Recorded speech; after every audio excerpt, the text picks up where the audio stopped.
নাহিদের বড় বোন রূপা, যা 2 দিন আগে বিয়ে হয়েছে। নাহিদ একদিন তার আপুর বাসা বেড়াতে যায়। নাহিদের আপুর বাসা ছিল গ্রামে। নাহিদ তার আপুর বাসা গিয়ে দেখে গ্রাম, যেটা অপূর্ব সুন্দর ছিল। নাহিদের ইচ্ছে জাগলো যে সে পুরো গ্রামটা ঘুরে দেখবে। নাহিদ তার আপুকে বলল যে সে এই গ্রামটা ঘুরে দেখতে চায়। তার দুলা ভাইয়ের নাম রফিক, যার একটা বোন আছে যার নাম সাদিয়া। নাহিদ সাদিয়াকে নিয়ে পুরো গ্রাম ঘুরতে লাগলো। সাদিয়া নাহিদকে পুরো গ্রাম ঘুরিয়ে ঘুরিয়ে দেখাছিল। ঘুরতে ঘুরতে তারা পৌঁছায় এক জমিদার বাড়িতে। সাদিয়া বলে, এটা আমাদের গ্রামের ঐতিহ্য জমিদার বাড়ি। নাহিদ ও তাদের মধ্যে বেশ কথা হয়। নাহিদ বলল, তুমি একটু দাঁড়াও, আমি প্রকৃতির ডাকে সাড়া দিতে যাব।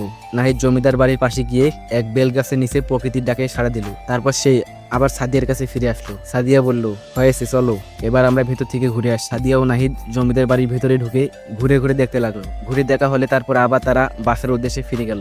বাসায় গিয়ে নাহিদের আপু মানে রূপা বলল, কেমন দেখলি এই গ্রাম?